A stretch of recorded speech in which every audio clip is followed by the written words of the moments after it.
용납하여 주시고 주의 넓고 크신 은혜로 자유 얻게 하셨네. 선한 목적 구세주여 지금 나아갑니다. 할렐루야. 선한 목적 구세주여 지금 나아갑니다. 일찍 주의 뜻을 따라서 살아가게 하시고 할렐루야. 주의 크신 사랑 베푸사 죄를 쫓게 하옵소서. 아멘. 하나님 말씀 창세기 48장입니다. 창세기 48장 1절에서 6절 말씀입니다. 합독합니다. 이 일 후에 혹이 요셉에게 과기를 내 부친이 병들었다 하므로 그가 곧 두 아들 므낫세와 에브라임과 함께 이르니 혹이 야곱에게 과되 내 아들 요셉이 내게 왔다 하매 이스라엘이 힘을 내어 침상에 앉아 요셉에게 이르되 이전에 가나안 땅 루스에서 전능한 하나님이 내게 나타나 복을 허락하여 내게 이르시되 내가 너로 생육하게 하며 번성하게 하여 내게서 많은 백성이 나게 하고 내가 이 땅을 내 후손에게 주어 영원한 기업이 되게 하리라 하셨느니라. 내가 애굽으로 와서 내게 이르기 전에 애굽에서 내게 낳은 두 아들 에브라임과 므낫세는 내 것이라. 르우벤과 시몬처럼 내 것이 될 것이요 이들 후에 내 소생이 내 것이 될 것이며 그 산업은 그 형의 명예하에서 함께하리라. 아멘. 기도드립니다. 할렐루야. 복된 시간 허락해 주셔서 감사합니다.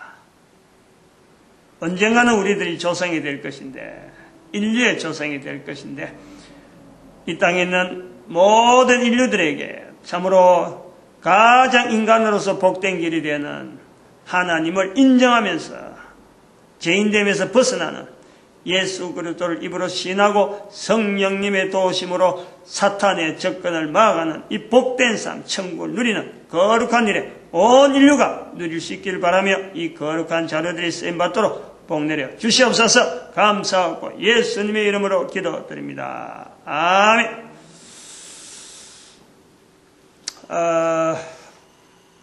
창세기 48장 1절에서 6절 말씀을 본문으로 해가지고 41번째입니다. 41번째 어느새 41번 하려고 생각이나 했겠어요. 이런 생각이 들어서 지난주에 이제 40번 하면서 이런 생각이 드는 거예요. 창세기 48장의 본문이다.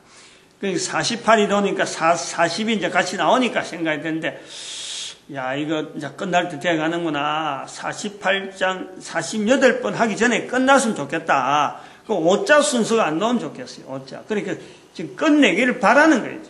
근데 지금 끝낼 때가 되어 온 거예요. 이제 오늘 하고 나면은 다음 주부터는 지금 언국 언약교 구체적으로 이제 하나하나 들어가는데 가야 되겠다 생각을 하는데 오늘 여기 이제 끝날이기를 지난 시간부터 끝내려고 했는데 오늘 못 끝내 지난 시간 못 끝내갖고 왔는데 이런 가끔 전화를 받아요. 우리 지금 동영상을 지금 보는 사람이 있는가 봐요. 전에는 있는지 없는지도 몰랐는데, 아마 보는 사람이 있는가 봐. 조회수가 나오거든, 이래 보면은. 내 아니면 조회한 사람이 없는데, 조회수가 5개, 6개, 이래, 동영상마다 이렇게 나오는 게 있는 거예요. 그러면서 어떤 사람이 그래 전화를 해요. 동영상 훈련을 하느냐. 하는 거는 지금 잘 알아셔야 돼. 이거 동영상 이런 걸 처음 듣는 사람은 이걸 잘 알아야 돼요. 언제든지 할 수 있어요. 신청하면 돼요. 근데 신청하는 방법을 모르잖아. 지금 어떻게 하는지. 그거는 저쪽으로 안내를 다 해놨는데 아직까지 그런 안내하는 거를 물어본 사람도 없고 구체적으로 이렇게 접근하는 사람이 없더라고. 그래서 아직 소개가 지금 이 동영상 훈련이 작년부터 실제로 이게 시행이 돼야 되는 건데 워낙에 이 신청을 안 하니까 그냥 넘어오는 거예요. 그 책 나오면은 이제 뭐 일괄적으로 안 나가겠나 이래 보는데, 이 동영상을 보는 사람들이 알아야 될 게 있어요. 지금은 전화가 됩니다. 내하고 이 통화가 돼요. 책이 나와버리면은 내가 감당 못할 거라 전화라든지 모든 핸드폰이고 내한테 들어온 통신은요 다 끊을 거예요. 뭐 내하고 뭐 어떻게 알아보겠다. 그건 전부 다 안내를 다 해놨어. 제한된 시간에 하는 루트를 다 해놨어요. 근데 이 동영상을 보는 사람들이 알아야 될 것이 뭐냐면은 한 편 한 편 볼 때마다 반드시 기록을 해놔야 돼요. 본 거, 느낌들, 그리고 키워드 되는 거, 적어도 10개서부터 한 15개 정도를 이 강의가 들은 데서 10개 내지 15개를 항상 노트에다가 메모를 해놔야 돼요. 그게 나중에 동영상 전도 훈련이 펼쳐지면은요, 그게 전부 다 쓰임받아요. 그리고 훈련도 그렇지만 나중에 평가자의 자리에 들어가 버리면요, 그거는 엄청난 보배로서 말이죠. 지금 하나하나 하는 게. 그러니까 한 번 해갖고 모른다. 오늘요 하는 것도 앞에 강의 안 들으면 아무것도 몰라요. 연속해서 나오는 거니까. 앞에 설교, 그건 주일 낮 설교, 수요일하고 이 다 그 패턴이 다 다르기 때문에 오늘 설교는 지난 주일 설교를 들어야 그 번호가 있으니까 순번이 있으니까 앞에 번호를 들어야 되고 앞에 번호는 또 그 앞에 걸 들어야 되고 계속 이게 연결되기 때문에 그게 창세기 48장에만 해도 지금 41번째 연속으로 넘어온다니까.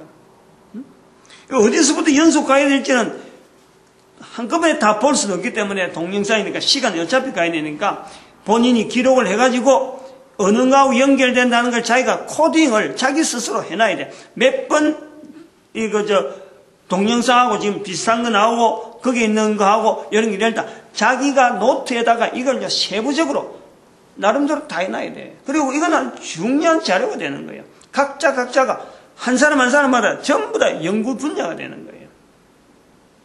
너무 긴 이야기를 못하는 거예요. 오늘도 할 일이 많으니까. 그럼 문의가 들어올 때 지금 이렇게 전화를 받고 이제 이렇게 답변 형식으로 지금 나오는 건데, 부탁하는 거는, 강의 부탁하는 거는 일체 안 하는 게 좋아요. 할 시간이 없어. 갈 시간도 없고. 이미 동영상에 내 강의 다 들어있는데 뭐 또 새삼스레 강의 나갈 것도 없고. 나가면은 딱 내가 몇 군데는 그런 데서 전화 오면요. 내가 연락 오면은 갈 생각은 돼 있어요. 그것도 다 오픈 시켜놨고 할 거예요. 지금 요 흐름이 지난주부터 제가 계속해서 언국언약교에서 우리 본문에서 계속해서 지금 진행해 나가는 게 뭐냐니까, 나라 단위라고 하는 나라 단위. 어떻게 보면 성경은 개인 구원 같은데, 개인 구원 같은 그 성경의 자리에 나라가 들어갈 자리가 있는 거예요. 이방인이라고 하는 이방인. 이스라엘과 이방인. 출애굽기 12장 48절에 있는, 48절 49절에 있는 출애굽을 하는 과정에서 나온 이방인. 그리고 8장 33절에, 여호수아 8장 33절에 있는 도착해가지고의 이방인, 이사야에서 발표하는 이방인, 에스겔에서 나타나는 이방인, 그리고 신약시대의 나라, 하나님의 나라 하는 이거 자체가요, 언국 언약의 중요한 하나의 그 구조입니다. 구조. 이거 자체가. 나라 단위라고 하는 지금 현재 우리가 인류 사회가 성경에 하나님 나라 했는데 인류 사회가 국제연합이 만들어지고 난 이래로는 대부분의 이 국가 단위라고 하는 것이 옛날에는 제국 단위로 있었는데 국제연합이 나오기 전만 해도 제국 단위로 있었는데 국제연합을 통해서 나라 단위로 지금 이제 안정되게 지금 적용이 되어지고 있는 거예요. 그 나라 단위라고 하는 이 단위를 보는 시각이 2013년이라고 하는 이 시간을 나누어서 언국교 부활통일시대라고 하는 이 부르면서 이것이 언국언약교 시대, 다윗 시대부터 시작해서 성경이 끝나는 그 시대를 한 1000년을 언국언약교 시대로 보고, 언사언약회 시대는 성경이 끝나고 2012년까지 요 공백, 요거는 또 다르게 이미 이야기한 거고, 그래서 응국언약교 시대하고 부활통일시대의 나라라고 하는 이 어떤 공통된 컨셉이요. 공통된 컨셉을 가지고 코드를 가지고 지금 접근해서 언국언약교라에서 생기는 그 상황이 앞으로 부활통일시대의 방향을 잡는 데에 중요한 모델적인 기능이 있다. 그 내용을 가지고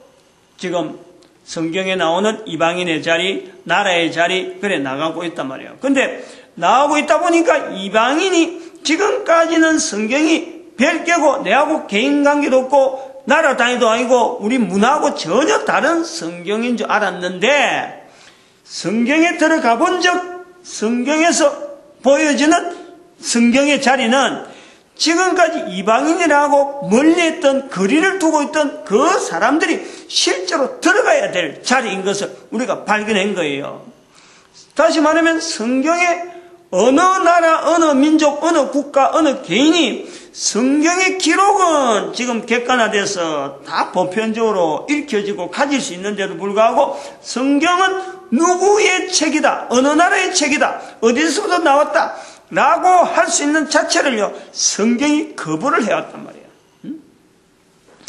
구약과 신약이 뭉쳐진 것 자체도 너무 이질적이고 구약은 히브리어고 신약은 헬라어라.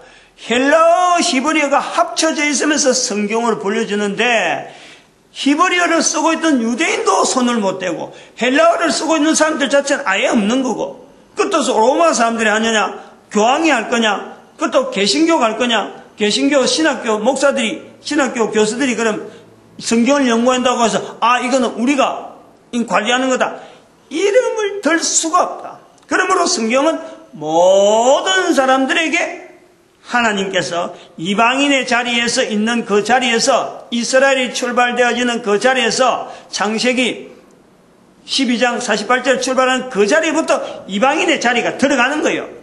출애굽을 하는 그 시간부터 이스라엘이 있듯이 이방인이 들어간단 말이에요.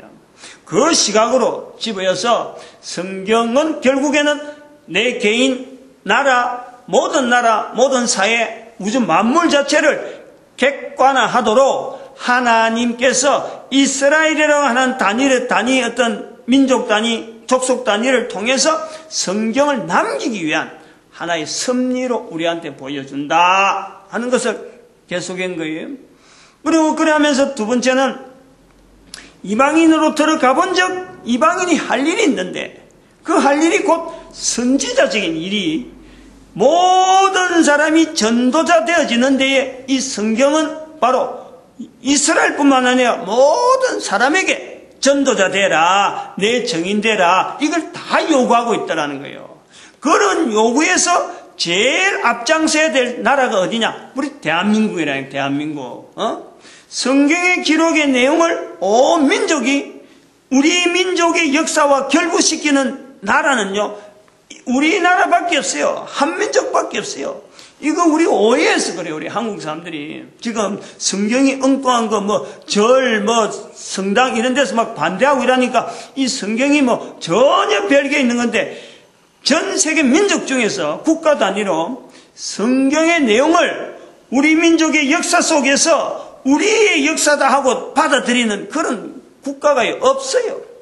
그게 출애굽 사건과 바벨론 포로 사건과 우리나라의 일제강점기 되어지는 1910년부터 36년, 1930년 사이에 있었던, 1945년, 그 사이에 있는 36년간의 실험을 한 거예요. 불과 우리는 한 100몇 년 동안의 교회가 있는데, 기독교가 들어왔는데, 1886년인가 4년부터 들어왔는데, 지금 2013년, 불과 한 130년 정도밖에 안 되는데, 그 어간 중에서 30몇 년, 40년을요, 성경의 내용하고 우리 민족이 실험했다는 거야. 그런데 그 실험한 대로 그대로 성경의 역사가 우리 민족에 어울려지니까 우리는 자연적이 나오는 말이 광복이란 말이에요. 광복이라 했다니까. 어마어마한 표현이 이거는 쓰는 우리 민족들조차도 잘 모르고 있는데 이걸 성경을 통해서 바로 우리 민족이 전 인류 가운데 전도자 되어지는데 다른 사람, 모든 사람을 전도자, 모든 인간들을 전도자라고 하는 자리였는데 우리가 앞장선다 이 말이에요. 이스라엘이 이걸 놓쳐버렸거든. 그러니까 자기들은 땅만 가지고 있다 이거라. 그럼 이제 두 번째, 첫 번째는 성경을 통해서 객관화. 두 번째는 사명이 있는데 전도자 되어지는 사명이 모든 나라에게, 모든 개인에게 다 있는데 바로 그것을 주도해야 될 나라가 바로 우리 대한민국이다. 세 번째는 인류에 나아가는 방향이 있는데 이 성경을 통해서 인류 전체가 나아가야 될 방향을 가지고 가는데 그것은 바로 모든 인류가 홍익인간이다. 홍익. 모든 인간이 바르게 나아가는데 이 성경은 모든 인류가 이런 방향으로 나아가라 하고 제시를 하는 것이 바로 성경이다 이 말이에요. 근데 여기에 쓰이는 나라는 바로 중국이라는 거 아니야. 중국. 왜 중국이냐? 중국이 현재 공산이란 말을 쓰고 있다는 거야. 이 공산이란 단어를 쓰고 있는 자체가 국가 단위로 조그마한 나라에서 북한만 갖고 북한만 만약에 공산이란 말을 쓰면요, 이게 인류가 공산이란 말을 잊어버려요. 이거는 인류가 나아가야 될 방향이라고 보지 않는 거예요. 근데 지금 전 세계 인류가 지금 공산주의가 발발했다가 공산이란 말을 쓰는 데는 지금 현재 중국밖에 안 써요. 북한과 중국의 공산은요, 전혀 다른 거예요. 이제 오늘은 그 시간을 이제 두고 있을 거라는 거예요. 이 세 가지야. 성경을 통해서. 그러면 중국에 쓰는 공산은 뭐냐? 결국에는 중국이 성경을 붙잡고 있다는 거지. 공산이라는 자체가 성경을 붙잡고 있는 것과 같다. 구조가 같다. 그런데 중국 사람들이 우리가 광복을 외쳤지만은 이게 전 인류에게 속하는 언어로서 광복인 줄은 모르고 썼고, 우리는 중국이 공산이라는 말을 쓰고 있지만은 이게 성경을 붙잡고 있는지 모르고 지금 어떻게 할까 하고 있단 말이에요. 공산을 붙잡고 있어도 이게 붙잡아야 되는 건지 떨어져야 되는 건지, 붙잡기도 그렇고 낳기도 그렇고 지금 중국의 입장이 아주 애매한 입장으로 되어 있는 거예요. 그래서 이것이 성경이니까 성경을 제대로 인식시키는 과정에 지금 설명이 되어 가고 있단 말이에요. 지난 시간까지 이 성경을 통해서 중국의 자료와 이 성경과를 하나의 대등한 위치에서, 중국이 성경도 하나의 자료고 해안국가라고 하는 중국 외에 나는 다른 국가를 해안국가라서 이스라엘부터 시작해서 구라파 지중해를 거쳐서 저 영국을 거쳐갖고 스페인 영국을 거쳐서 그 다음에 미국을 거쳐서 일본으로, 그래 오는 이 과정이 성경이 전 세계화되어지는 하나의 자료로서 어떤 기능을 가지고 있었다라고 한다면 중국은 중국대로 성경이 없어도 얼마든지 5000년 동안의 유죄와 어떤 자료가 있다는 거예요. 그런데 이 자료가, 중국이 가지고 있던 이 자료가 유럽을 통해서 해안국가를 통해, 중국은 대륙국가라 그러고 유럽을 통해서 들어온 이 해안국가를 통해 들어온 이 자료, 성경을 통해서 딱 만나는 청일전쟁 이후로 청나라 자체가 중국한테 이제는 스스로가 몰락되어지고, 나라 자체가 지금까지 왕조체제로 5000년간 오다가 이것이 공산으로 바뀌는 거 아니에요. 공산으로 바뀐다. 그러면 지금까지의 중국 사람들이 역대에 계속해서 자료로 되어져 있던 그 자기들의 선조들이 남긴 그걸 갖고 계속해서 후손들이 쓰고 하던 이 내용들이 이제는 쓸 수가 없는 환경이 되었단 말이야. 공산이라는 것은 왕조 체제가 아니고 왕조를 완전히 무너뜨린, 왕조 무너진다는 것은 중국 역사 5000년 자체에 있던 뿌리가 완전히 바뀌는 거란 말이에요.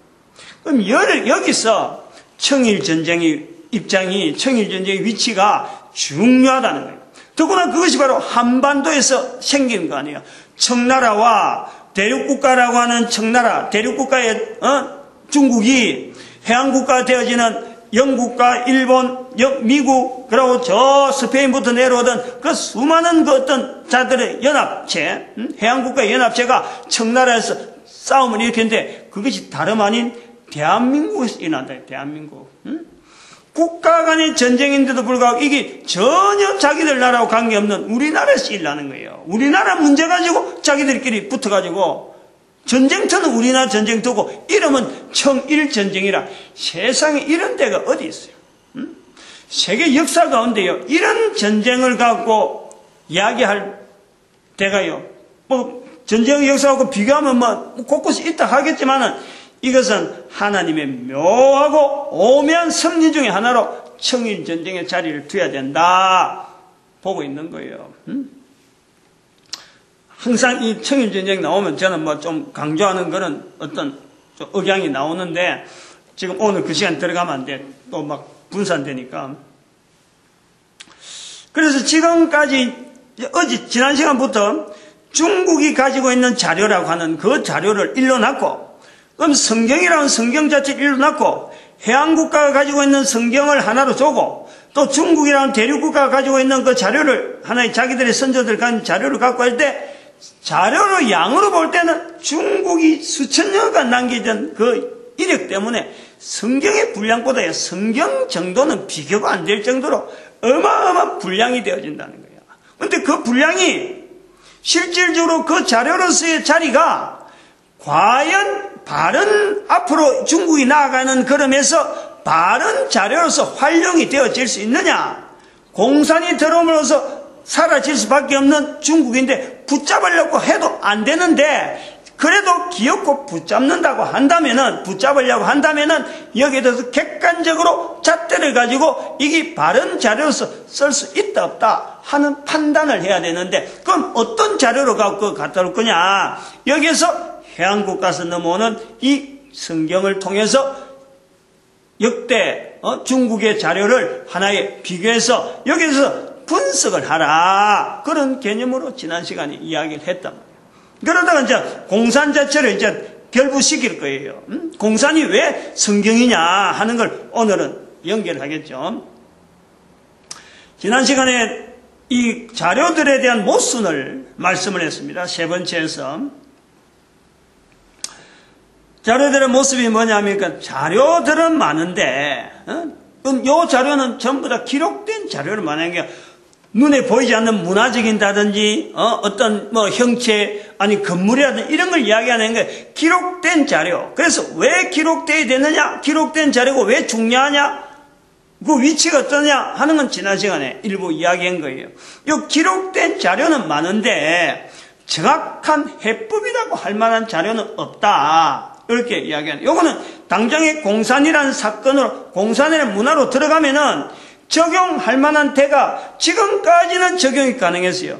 왕조 체제에서는 왕과 신하 관계, 왕궁에서의 생활, 백성들의 생활, 백성들이 관리하고의 관계, 이런 어떤 법 체제 이런 걸 만들어가면서 그게 왔던 것이 5,000년 동안 묵혀져 있던 이력이 있으니까 가능했는데, 공산이라는 것은 그런 상관권 어림도 없다는 거예요.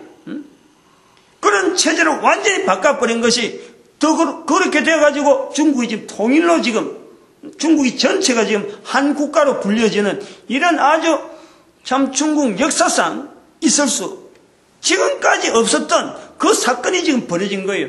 진시황이 통일됐다 그래도요, 지금 중국의 통일, 중국 전체 국가 그것보다는요, 진시황은 제한되어 있어요. 나중에 뭐 이야기가 계속 나올 거지만은 만주 땅 자체가 전혀 배제돼가지고 진시황은 어떤 통일이라고 하는 경우는 그게 BC 221년 아니에요. BC 221년. 지금부터 한 2300년 정도 돼야 통일되는 것만 해도 만주 땅이 제외된 그 상태로, 그러니까 진시황이 만리장성을 쌓는 거예요. 이건 우리 땅이 아니다 하고는 제한시키는 거예요. 근데 지금은 중국은 그것까지 다, 만주까지 다 이어가지고 통일되니까 중국 역사에는 이런 일이 없는 거래요. 그럼 이런 일이 계속 가야 되는데, 가야 된다는 것을 지원하기 위해서라도 우리가 지금 이렇게 제안하는 거예요. 중국이 자료가 없어가지고 지금까지 인용하던 그 자료, 그것 가지고 힘을 얻었는데 이제 그것도 없다 보니까 중국 내부에 지금 나름대로 지금 엄청난 혼란이 지금 있단 말이에요. 뭘 갖고 자료를 해야 되느냐, 뭘 갖고 기점을 갖고 표준을 가져서 거기다가 적용을 시키면서 가고 있는 내용을 객관적으로 잘 가고 있다 못 가고 있다 이걸 인정을 해야 되는데 이거 할 방법이 없는 거예요. 그런 면에서 이 자료 비교라는 거는 성경을 갖고 해라 하고 지금 나오는 이런 자세는, 이런 어떤 제안은 중국인들은 안 해봤겠어요. 해봤겠지만 관점이 다를 수 있으니까 보다 객관적으로 다룰 수 있는 제안을 지금 드리는 거란 말이에요. 그리고 두 번째 자료들에 대한 모순으로서 두 번째는 뭐냐니까 미래에 대한 확신이 없어요. 지금까지 넘어오는 자료들이 미래에 대한 자신 확신이 없는 거야. 당장에 내가 있는 처지에 대해서 적용하는 거지 이 적용을 갖고 검증해 볼 자리가 없는 거예요. 검증. 다음에 잘 될 것이다 이런 게 없어요. 중국의 자료의 특징이 그런 거예요. 그건 뭐냐면은 다른 자료가 나타나면요 그걸 갖고 엎어버려요. 새로운 학문이 나타나면은 예를 들어서 뭐 병법이 있었는데 뭐 싸우는 병법인데 손무라는 사람이 나와서 병법을 만들었다가 하면 그 병법 써가지고 앞에 있는 병법이 전부 다 소용없는 거예요. 공자가 있었다. 공자로부터 내려오는 내용이 쭉 있다가 이것이 진시황 시대가 되면서 그거 다 덮어버린 거야. 다 없애버린 거야. 자기가 판단해갖고 안 맞다 싶으면 앞에 있는 자료는 다 없애버린 거야. 넘어오는 자료는 많은데 내한테 안 맞고 지금 현재 상황에 안 맞다 싶으면 다 없애버린 거야. 여기 중국 자료에 이게 맹점이라니까. 모순이다. 그리고 또 세 번째 이건 중요한 거예요. 이거는 중국 학자들이나 중국에서 이거 했던 자료를 가지고 이거 비교할 때 이거 아주 중요한 자세니까 이거를 아주 중요하게 생각해야 돼요. 뭐냐니까 성경을 이제 지금 아까 얘기했지만 성경을 비교해라고 중국 자료를 객관화 시킨다 하는 데서 성경을 도입하는데 중국에서의 자료 자체가 이렇게 되어질 수밖에 없고 중국이 자료를 보는 관점 자체가 아직까지 어느 자료를 잡아야 될지 모른다 하는 이런 부분에서 모순의 부분이 뭐냐면 성경을 말이죠. 하나의 자료로 본다는 거예요. 성경을. 여기 잘못이란. 그들이 가지고 있는 자료의 관점에서 성경을 보면서 자료라 한다는 거예요. 요 구조를 잘 이야기해야 돼요. 여기서 이야기하면서 중국에게 성경을 자료로 해라 하는 그 제안은 청일 전쟁이라는 이 사건을 염두에 두고 중국이라는 이 나라가 자료의 나라인데 그동안에는 그 자료를 객관화시킬 자료가 없었다는 거예요. 그런데 청일 전쟁을 통해서 객관화될 계기를 통해서 성경을 자료로 봐라 라고 하면서 실제로 자료를 보는 시각을 지금 바꾸려는 거예요. 성경은 동일한 자료로서의 보면 안 된다 이 말이에요. 성경을 갖고 비교해봐라는 것은 다른 자료하고 동등하게 1:1로 성경을 동등한 레벨을 두르는 게 아니고 다른 자료가 있는데 기존 자료를 제대로 된 건지 안 된 건지는 성경을 통해서 하나의 자료를 보고 비교해봐라 라고 이야기를 한 거고 그 자료에 대한 모순이 드러나는 상태에서는 왜 이런 모순이 있는 자료냐라고 할 때에 성경을 단순하게 자료로 보는 그것도 모순된 모습이다 이 말이에요. 성경은 단순한 자료가 아니라 이 말이에요. 다른 자료하고 비교할 수 있는 그런 단순한 자료가 아니라는 거예요. 여기 이제 중국이 가지고 있는 자료에 대한 중국 자료에 대한 그 모순에서 그런 자료만 눈에 익었다 보니까 성경도 글로 기록했지. 자기들이 만드는 종이로 기록했지. 거기에 무슨 어떤 의미를 두고 무슨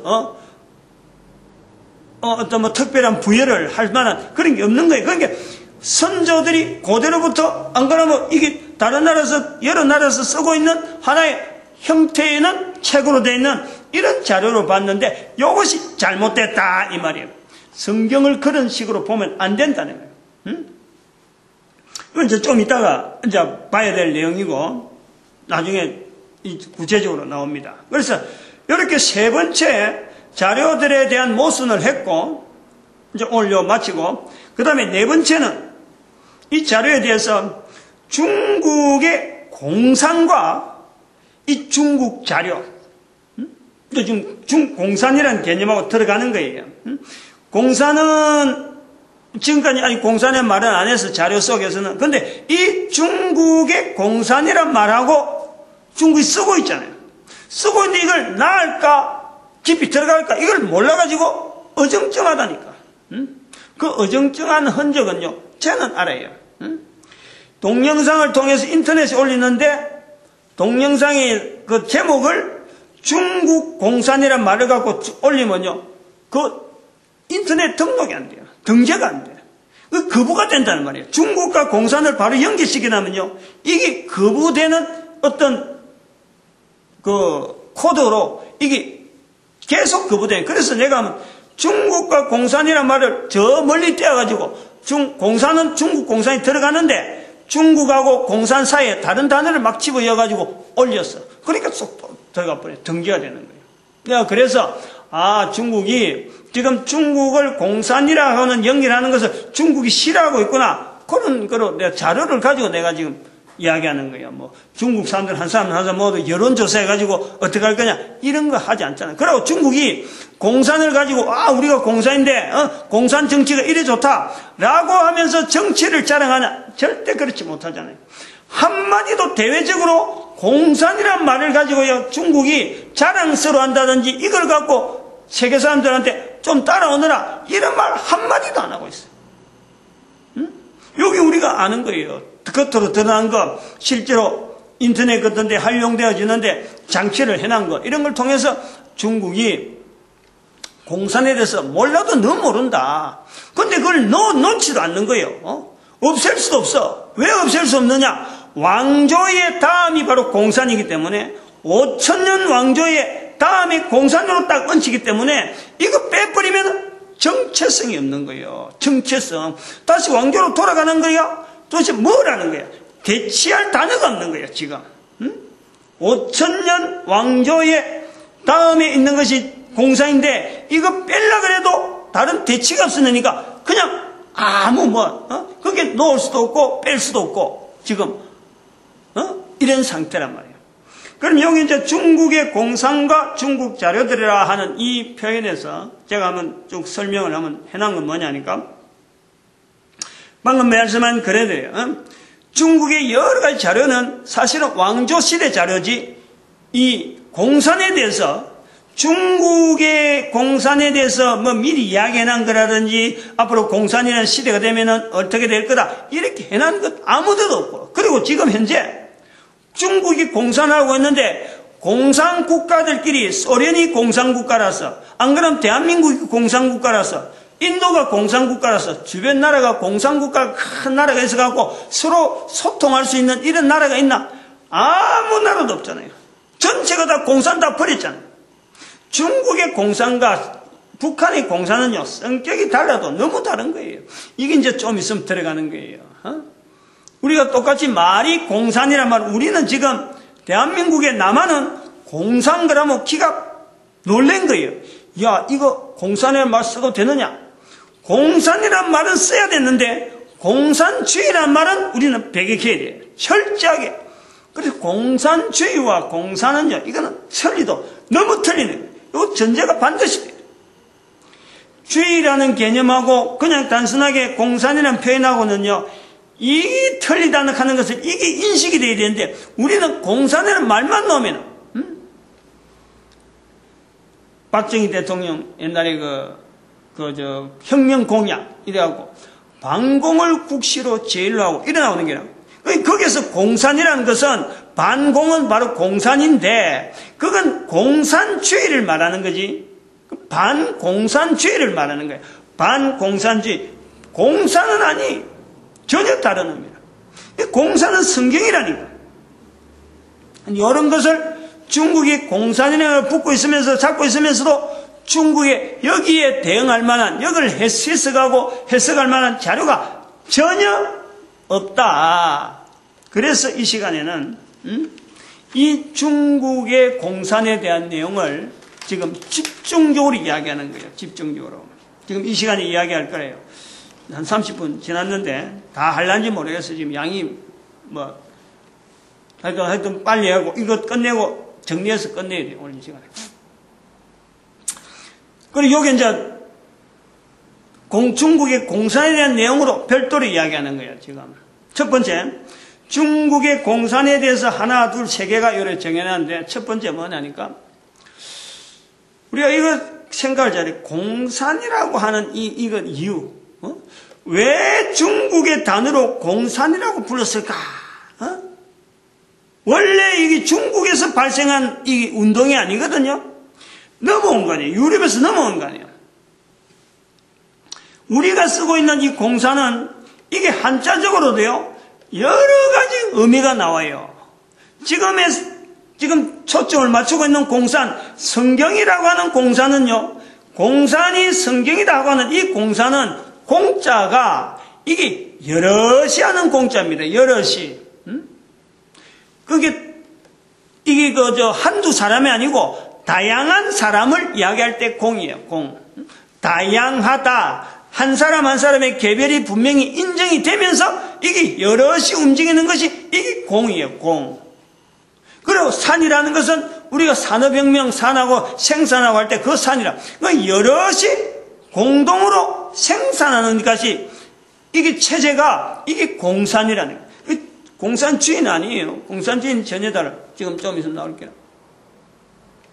그런데 지금 중국은 요거 말고 중국의 공산이라고 하는 단어가 들어갈 때는요, 요런 개념은 처음 출발할 때 개념이고, 중국은 처음 하는 그 개념을 가지고 공산이라고 했는데, 중국이 받아들일 때, 공산을 받아들일 때, 북한이 공산을 받아들일 때, 러시아에서 공산혁명이 끝나고 중국과 북한이 공산을 받아들일 때 공은요, 그 공이 아니에요.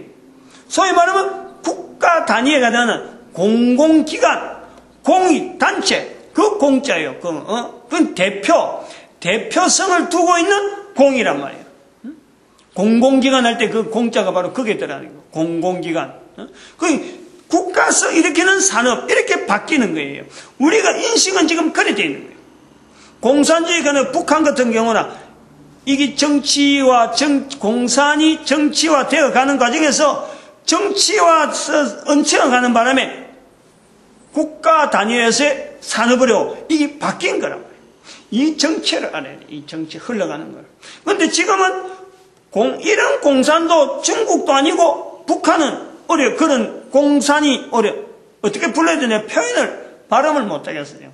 어떤 발음을 해야 될지. 공공단체에서 하는 공산. 지금 북한은 완전히 그쪽으로 가고 있는 거예요. 이제 그렇지 않고 사회적인 개념으로, 사회주의 개념으로 집어연 것이 앞에는 공공단체로 나가고 뒤에는 산이 어떤 산이냐면 계산할 때 산, 산수할 때 산이라. 그거 하면 공산이 나오는 거예요. 지금 중국의 공산은요, 개념이 지금 공공단체에서 계산해가지고 나오는 그 방법으로 중국이라니까. 저는 그래 봐요. 그러면 말은 한자를 갖고 쓰는 그 내용으로 볼 적에는 한 사람 한 사람을 통해서 전체가 이제 산업을 일으키는 전체가 서로 어울려 지내는 그걸 나타내지만은 실제로 적용하는 현재는요, 전혀 엉뚱하게 있는, 엉뚱한데. 그러니까 지금 이걸 붙잡지 못하고 나아가지 못하고 지금 있는 거예요. 누가 이걸 깨달게 해주는데 이걸 객관적으로 알려주는 데가 없으니까 지금 어정쩡한 거예요. 여기 이제 공산이라는 것이 중국에서 공산이라고 하는 이 내용은 왜 이렇게 되었을까? 이건 좀 이따 하고. 영어로 되어져 있는 이 공산이 상형 문자인 중국어로 되기 전에 영어가 된 게 원래적인 뜻이 이게 컴유니언이에요. 컴유니언. 컴하고 하나 더 붙어서 슬래시를 해갖고 유니온 거예요. 그걸 한자로 같이 써버리면은 COM. 그럼 M 하나 더 있고 유니언이라. 컴유니언. 커뮤니언이라고 같이 붙으면 커뮤니언니스트, 공산주의자, 커뮤니언니스트 이러니까 유니언 하면은 이게 공산이란 말이에요. 공산은 하나 되자는 거예요. 이렇게 되자, 유니언 하나 되자 이런 뜻이야. 이거는 어떤 개념이냐면은 산업혁명으로 통해서 1765년에 일어났던 영국의 산업혁명의 그 형상을 통해서 지금 자본계통과 노동계통이 지금 싸우는 거 아니에요. 갈등이라는 거예요. 갈등. 싸우는 게 아니라 갈등이라는 거 아니에요. 갈등이라다 보니까 이것이 막 그 갈등의 그 고리말이 계속 깊어가는 거예요. 요래 깊어가는 내용을 보면서 하나의 모델, 그 당시에 독일 주변에서 근거하고 있던 이 유태인들이 자기들이 나라 없는 생활을 수천 년 했는데도 불구하고 수백 년, 수천 년 해오던 과정에도 불구하고 이 나라가 국가도 없는데도 불구하고 국가의 경계도 없는데도 불구하고 이 유대인들이 탄탄하게 살아가거든. 탄탄하게. 아주 탄탄하게. 그러면서 가지고 있던 수공업의 생산품을 가지고 다른 이웃 나라하고 이렇게 조율하면서 살아간단 말이에요. 요거를 모델로 봤다는 거 아니에요. 그 모델을 통해서 산업혁명의 어떤 불안의 요소들을 해소할 수 있겠다. 그렇게 나온 것이 커뮤니언이라. 모든 산업에 종사하는 사람들, 자본가는 자본가대로, 노동자는 노동자대로, 또 주변의 관청들은 관청대로, 이것이 전체적으로 하나의 협력기구로서 각 개인을 인정하면서 하나로 되어지자. 이런 것이 커뮤니언인데 그것이 공산의 단어로 바뀐단 말이에요. 영어로 봐도 이것은 유태인들을 통해서 나타나는 온 인류의 하나의 복음이죠. 복음. 모든 사람들에게 주어지는 엄청나게 좋은 단어가 이게 공산이라 커뮤니언이란 말이에요. 커뮤니언. 근데 이게 나중에 정치하는 사람 도대체 이걸 어떻게 실현할 거냐. 실현하는 방법에서 접근한 것이 정치로 통해서 본 거예요. 그리고 그 내용에서 정치로 접근하는데 가장 허점이 많은 나라가 어디냐면 이게 러시아 쪽이었단 말이에요. 러시아. 러시아가 이게 저 북쪽에 있으면서 구라파 쪽에 있는 이 분위기하고 밑에 있는 또 구라파 밑에 있는 지중해 근처에 있는 이 라틴 계통에 있는 이 영향, 헬라 계통에서 넘어왔던 그 동방 정교의 아주 정치 구조가요 아주 애매한 거예요. 어떻게 한 방향으로 접근하기도 유럽 형태다. 또 저 밑에 있는 지중해 쪽에 있는 헬라 계통이다. 말하기도 애매할 정도로 지금 애매한 모습이 있는 거야. 그러니까 허점이 얼마나 많아. 그러니까 이런 어떤 국가적인 이런 시책을 갖고 막 정치로 접목하려고 하니까 제일 약점이 보이는 거 아니에요. 그래서 일어나는 게 볼셰비키 혁명이란 말이에요. 여러 번 혁명이 일어났는데 러시아 혁명이 1차, 2차 막 일어났는데 2차인가 3차가 됐어야 비로소 완전히 공산 정치로 바꿔버리는 거예요.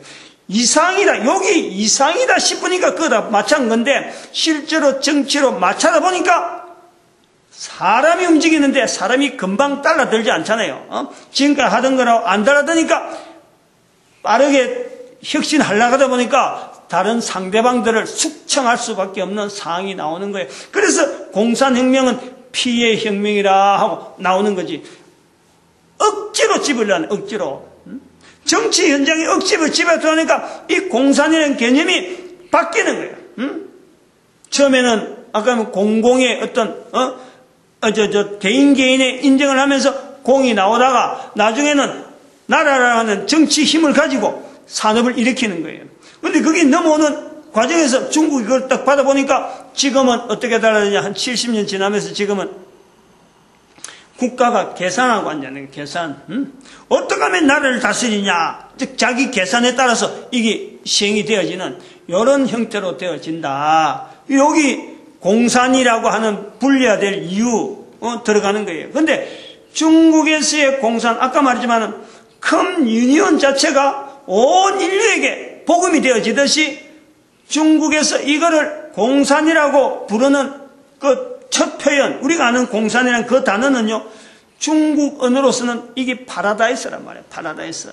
중국 백성들이 바라는 하나의 소망이죠. 소망. 그래서 이걸 통해서 국민당도 공산주의고 공산당도 공산주의예요. 둘 다 공산주의. 왜냐?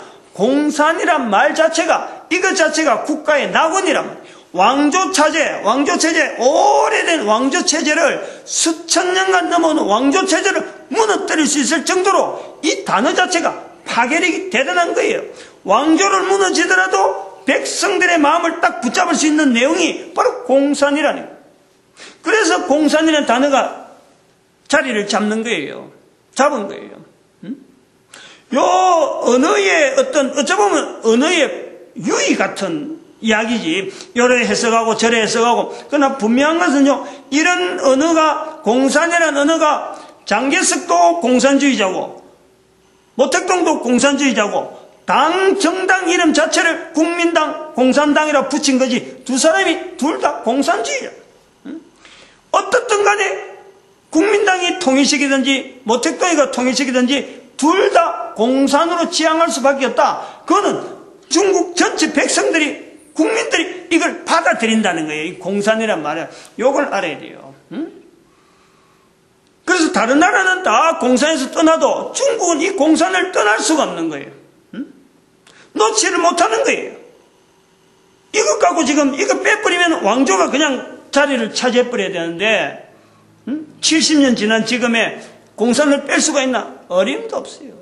이 정체성도 없고 나가야 되고 어렵다. 지금 이런 부분이 이제 중국의 공산의 이 개념을 지금 이야기한 거예요. 그 다음에 중국의 공산의 두 번째, 중국의 공산이 성경의 대치물이 된다. 성경의 대체되는 거다. 중국이 쓰고 있는 이 공산, 전 인류 가운데 이제 공산을 쓰는 나라가 없다. 다른 나라에서 쓰고 있다면요, 또 그 나라 쓰고 있는 공산이라 이야기를 할 수 있는데, 공산이란 나라, 이 단어를 중국에는 쓰는 데가 없어요. 쓰는 데가 없단 말이에요. 중국이 쓰고 있는 이 공산, 그러고 이 나라가요, 작나요? 13억이라, 13억. 지금 14억까지 올라가려고 하는데, 우리는 지금 100만, 200만 올라가는 것도 지금 턱 하는데, 그래서 지금 5천만 되는 것도 지금 말이요, 사실은, 젊은 사람들이 결혼 안 해갖고, 결혼 늦게 하고, 인구가 지금 계속 감소되는 추세로 우리가 지금 마이너스 지금 들어가는 그런 추세로 지금 나오고 있는데, 굉장히 위기라, 우리도. 그런데 중국은 지금 13억에서 14억으로 올라가고 있다. 계속 이제 전 세계 인류 가운데 이 13억, 14억의 인구가 미칠 영향이 이게 작느냐 말이야. 그런데도 이 사람들이 자기들은 성경 자체, 지금 눈에 보이는 성경은 자기들이 자료를 이렇게 하고, 이거는 자기들이 가지고 있는 자료에 비하면 별로 아무것도 아닌데, 단어는 지금 공산이라는 말을 쓰고 있단 말이에요. 그런데 왜 공산이란 말이 성경의 대체물이냐? 중국에겐 그렇다. 중국에게. 기어코라도 성경이 지금 이미 자기들이 가지고 있는 자료라.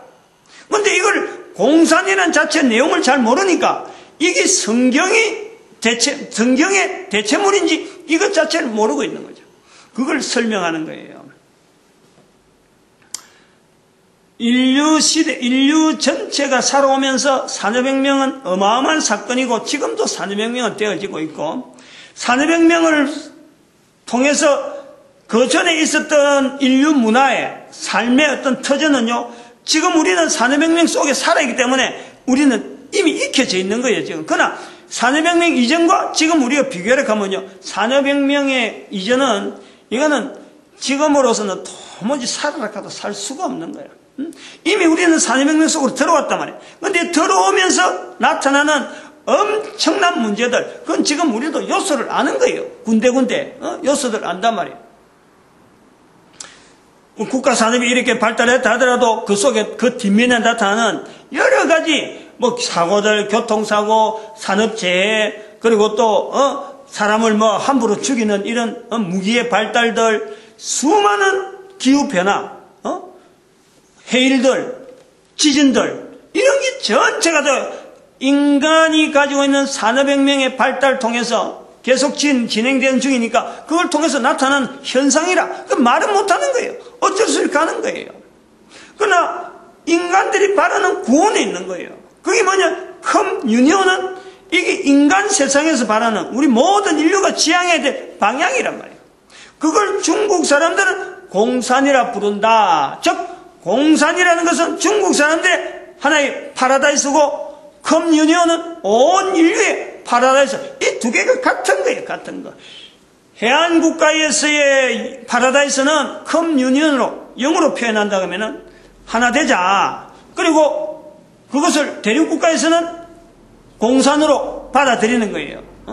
대륙 국가 전체가 백성들이 이걸 받아들인단 말이에요. 그 두 개가 똑같은 거라. 똑같으면서 출발이 어디서 나오냐? 성경에서 나온다는 거예요. 아까 잠깐 설명했지만은 산업혁명의 그 1765년 당시에 그 상황은요, 이거는 구테타라도요, 이런 구테타가 아니에요. 말없는 구테타라니까.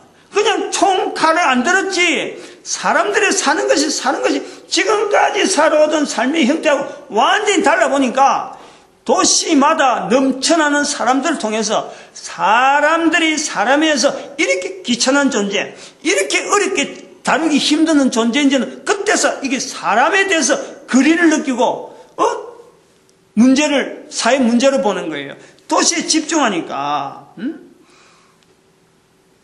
하여튼 뭐 이렇게 간단한 시간에 이거 다 설명은 하긴 힘들고 수요일날 설교로 이런 부분에 설교를 오랫동안 해놨기 때문에 그거 봐야 되고 이 구조에서 눈에 들어온 것이 바로 아주 잔잔하게 뭐 그야말로 태평한 세월을 보내는 아무리 요동하고 산업혁명이 나고 영국에서 막 산업혁명하고 독일은 못 쫓아가 쩔쩔매는데도 불구하고 이게 전체적인 그 흐름에서 조용하면서 힘있게 걸어가던 하나의 단체, 그게 유대인들의 삶이 있었다는 거 아니에요. 유대인들. 그게 뭐냐니까 역사책에도 나오고 사회책에도 나오는 길드 제도란 말이에요. 유대인들이 가지고 있는 길드 제도. 은행권을 분명히 영향을 주면서도 수공업을 통해서 경공업을 통해서 계속해 발전시키면서 그 종족 자체가요, 약하고 부족한 사람이 많음에도 불구하고 저들이 결코 사회에서 낙오되지 아니하고 같이 동참시키면서 약한 사람을 절대 외면하지 아니하고 붙잡아주면서 유대인 사회 전체가 한 사람에 대해서 얼마나 귀하게 여기면서 그 체제를 유지하고 있는지. 그들이 나라도 없지. 그러니까 독일에 흩어져 있지, 폴란드에 가 있지, 몇몇 나라에 독일 주변에서 뭐 흩어져 있는, 뭐 폴란드도 당시엔 독일이었으니까. 그 구조를 보면서 유럽에서 산업혁명이 나타나면서 여기에 대항은 요 모양이다. 요 모양이 눈에 안 보이고 그냥 단순한 이론이 아니고 눈에 보이는 거 아니에요. 그러니까 그 모델을 가지고 온 인류를 이렇게처럼 만들자. 그래서 컴유니언이라는 거예요. 컴유니언.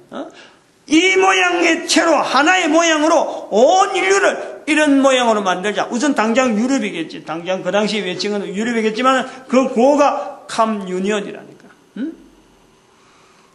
그러면 유대인들이 가지고 있던 그 길드 제도라는 것이 뭐냐? 길드 제도의 중심의 힘은 산업혁명의 문제를 해결하는 데 중심은 길드 제도였다 본다면 눈에 보이는 건 길드 제도였고 유대인이 길드 제도였는데 그 길드 제도를 하고 있는 유대인들의 그 삶에서의 생활에서의 중심은 뭐냐? 그게 10의 1조라니까. 10의 1조.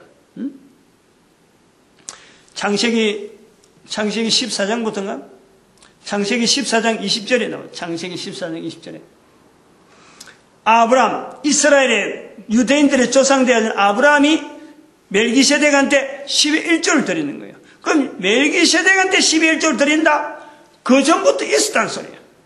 열 중에서 하나를 드린다. 그 전에 있었다는 소리예요. 10의 1조 제도는 오래전에 있다가 이게 유대인들이 나라 없는 과정으로 되어지면서 유대인 사회가 그동안에 가져왔던 유대인 사회 전체가 굳건하게 지켜왔던 말라기 3장 10절까지 11조는 계속 이야기되고 있는 거예요. 계속 지적하고 있는 거예요. 11조 드려라 11조. 이스라엘 사회 전체가 11조를 통해서 탄탄히 훈련되어졌는데 이것이 나라가 없더라도 다른 것은 다 잊어버렸어요. 제사 드리는 것도 안 되지. 아무것도 안 돼. 그러나 서로가 도우고 서로 간에 약한 자가 강한 자를 따르고 강한 자가 약한 자를 도울 수밖에 없고, 그렇다고 해서 종으로 하지 아니하고 같은 친구로서 빚을 지면은 이자 안 받고 돈만 빌려주고 원금만 받고 이런 제도로 했어요. 자기들 나라가 흩어져도 이 사람들이 나라가 멸멸되지 않고 끝까지 유지되면서 결국에는 1945년에 이스라엘 회복이라는 사건이 나오잖아요. 그런 것이 되기 전에 이스라엘이 그 힘을 산업혁명 당시에 그걸 보고 하나의 이론으로 만들어낸 게 공산이라, 언어라. 그걸 추종하고 나오는 것이 공산주의자들이 나오면서 정치 쪽으로 접목을 해버린 거예요. 차근차근하게 이게 현상으로서 이런 현상으로 가자 하고 이론으로 나온 것은 공산 이론이지만 이게 나중에 헤겔의 변정 법칙을 통해 가지고 기존의 세력에 이게 잘못됐으니까 잘 되는 어떤 정반합 사건으로 해서 헤겔의 변정법이 공산주의에 적용되어지는 그런 어떤 과정이 있는 거예요. 그래서 이 10의 1조 제도라고 하는 이 제도가 성경에 아주 뿌리 깊게 창세기에서부터 말라기서까지, 그리고 이것 자체를 없앤 것이 아니고 사라진 게 아니고 오늘날 교회가 지금 전 세계 흩어진 교회가 10의 1조 제도를 그대로 유지하고 있잖아요. 이건 현재적이죠, 현재적인. 요 힘, 요 구조 때문에 공산을 현 성경이다라고 제가 이야기하는 거예요. 그런데 중국에서는 이걸 모르고 있잖아요. 그래서 공산이라는 단어를 쓰면서 중국의 나라에 스스로에게 공산내는 과연 공산을 자기들이 바라는 파라다이스를 하려면은 중국 사람 전체가요 10의 1조 정신으로 돌려가면 이 자기들 정치 자체를 10의 1조 하는 정치 구조로 바꿔버리면 그 공산이 그대로 사는 거예요. 그 공산주의가 아니고 자기들이 말하는 공산, 처음에 이야기하는 그 공산 파라다이스로 이야기하는 그로 나아가는 거예요. 근데 그것을 근거로 되려고 하면 어디에 되느냐? 성경이 부득불 나오는 거지. 부득불. 이런 구조라니까. 방법이 없는 것이 아니라 방법이 있는데 자료로, 성경을 자료로 자기들이 가지고 있는 자료 중에 하나로 봤기 때문에 이게 안 보이는 거예요. 그 다음에 중국의 공산에서 성경의 자리, 또 이제 중국 사람들이 자료로 보는 이런 하나의 시각 자체를 바꾸는 요 시도를 해보는 거예요. 세 가지. 성경은 중국의 자료는 비교해보면 돼요. 중국의 자료는요, 사람들이 살면서 사람에게 알려주는 거예요. 먼저 사는 사람이 다음 후대 사람에게 내가 이래 해보니까 좋은 상황이 나온다. 그래서 남긴 것이 자료라. 성경은 그게 아니에요. 사람에서 사람이 아니고, 성경은 계속 이야기하지만은 이스라엘이라고 하는 한 대상을 두고 하나님께서 인간을 만드신, 사람을 만드신 하나님께서 신이 인간에게 대하여 나타내는 거예요. 근데 그런 반응을 인간들이 반응을 보고 자기가 기록하는 거예요. 신에 대한 반응을, 신이 허락한 내용을 신과의 인간과의 관계에서 인간과 인간의 내용을 자체를 겨냥하는 것이 아니고, 물론 인간과 인간들의 살아난 내용이 기록이 되어 있지만은 그 성경의 주 흐름은 어떤 큰 힘은 뭐냐니까 인간이 하나님에 대해서, 신에 대해서 표현하는 거란 말이에요. 신이 뭘 요구하고 있다. 그것이요 성경의 기록이 아주 중요한 뿌리라. 그 힘이라.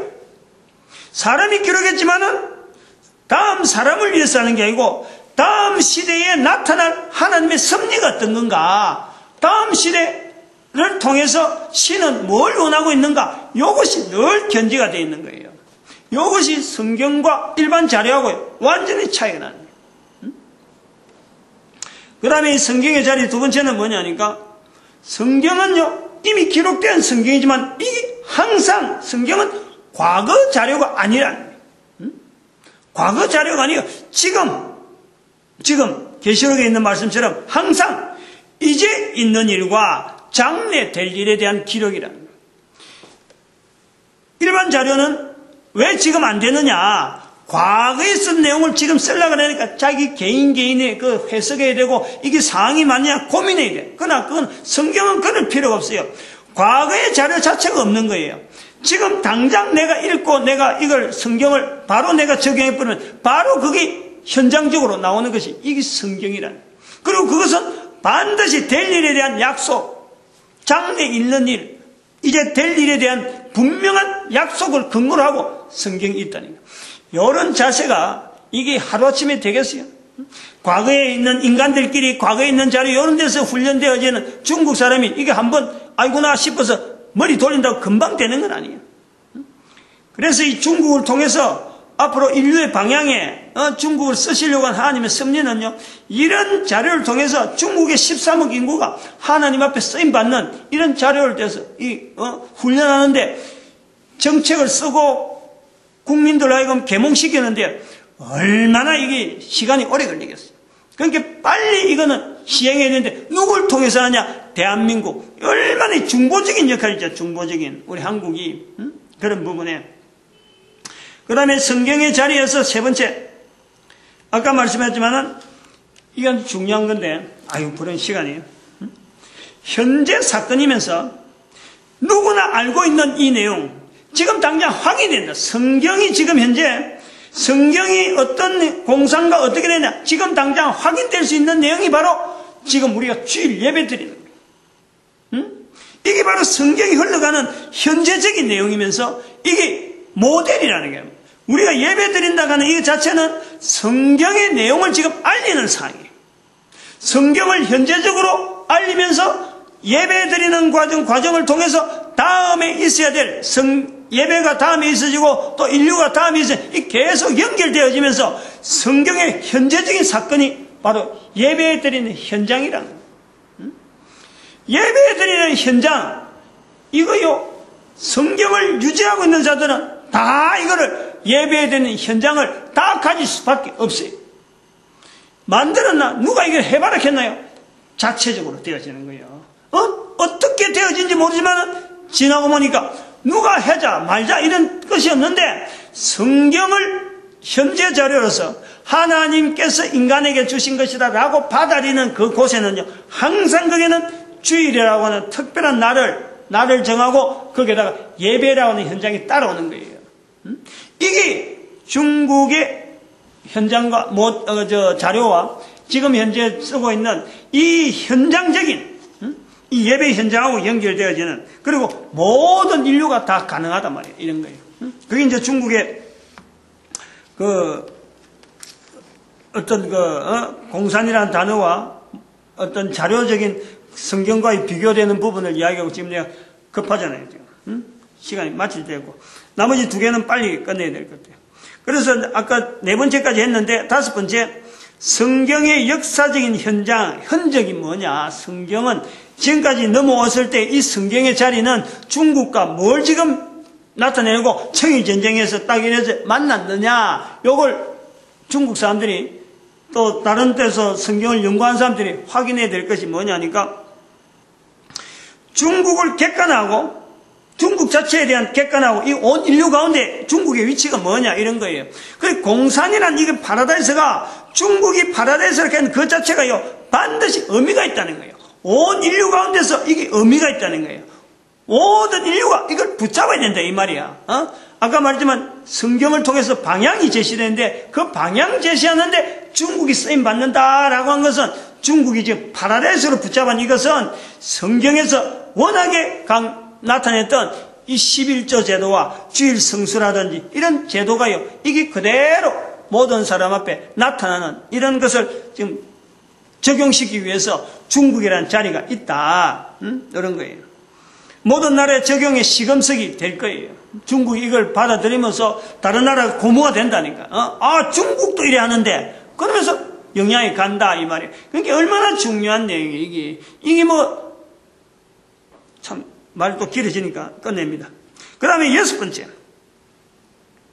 중국과 한국의 비교. 이거 잘 드러나야 돼요. 이거 아주 명심깊게 해야 돼요. 산업혁명 이후에 나타나는 거예요. 산업혁명 이후로 산업혁명의 효력의 효율성은 대한민국 정도 수준에서 딱 맞는 거예요. 이걸 잘 들어야 돼요. 온 인류가 이걸 알아야 되는 거예요. 대한민국이 왜 이 정도로 모든 나라한테 OECD 십몇 개국 안에 들을 정도로 우리가 있느냐. 산업혁명이라는 이 구조에, 이 자체에서요, 그 국민들로 하여금 탄탄하게 만들어갈 수 있는 것은 대한민국 정도 인구와 땅과 교통, 도로, 그리고 여러 가지 역사적인 흔적들, 이런 다양한 현상이 우리에게 적당한 지금 시기를 만난 거예요. 중국에는 안 맞다는 거예요. 이걸 알아야 돼요. 다른 나라가 OECD 얼마라고 해서 경제만 갖고 나갔다가는요, 모든 나라가 지금 안 맞는 거예요. 우리 대한민국이라고 하는 이걸요, 표준으로 잡아야 돼요. 지금 이 시점에서 이런 걸 발표하는 이 시점에서 산업혁명의 산업구조에서 계속 산업 발달, 이거는 절대요, 모든 나라에게 다 똑같이 통할 내용이 아니에요. 무조건 경제해갖고는 되는 게 아니고, 문명 발달하고 되는 게 아니라니까. 제한되어 있다. 우리나라 수준의 정도에 이게 적합한 거지, 다른 나라하고 같이 하면 그 나라는 그 나라대로 발달되고 또 전 세계 인류에게 기여할 수 있는 것이 있는 거지, 전부 다 지나게나마 경쟁해갖고는 이게 안 된다는 거예요. 요걸 반드시 이야기해요. 타이밍. 우리 역사가, 우리나라 역사가 겪어왔던 공산과 반공이라고 하는 이 대치되고 국가 수준이, 이게 남북이라는 이 과정에서요, 긴장감, 우리는 긴장감 속에서 살아가는 거예요. 산업혁명이 얼마나 긴장감이 필요한지, 이게 통솔이, 국가 원수의 통솔력이 국민들에게 쫙 연결되는데 우리나라 같이 효율성이 없었어요. 어느 나라든지. 그러니까 다른 나라 안 되는 거예요. 요걸 잘 파악해야 돼요. 전체적으로 하나님께서 지금 중국을 쓰시려고 하는 시대, 이 시대를 중국이 부흥하길 바라고, 바로 그런 일에 중국을 대변할 수 있는 나라가요, 다른 나라 없어요. 우리나라가 대변하는 거예요. 우리가. 그러니까 한국 사람으로 하여금 이렇게 이야기를 하게 된다, 이거는. 하나님 앞에 감사하는 마치겠습니다. 기도드립니다. 할렐루야. 함께 해주시면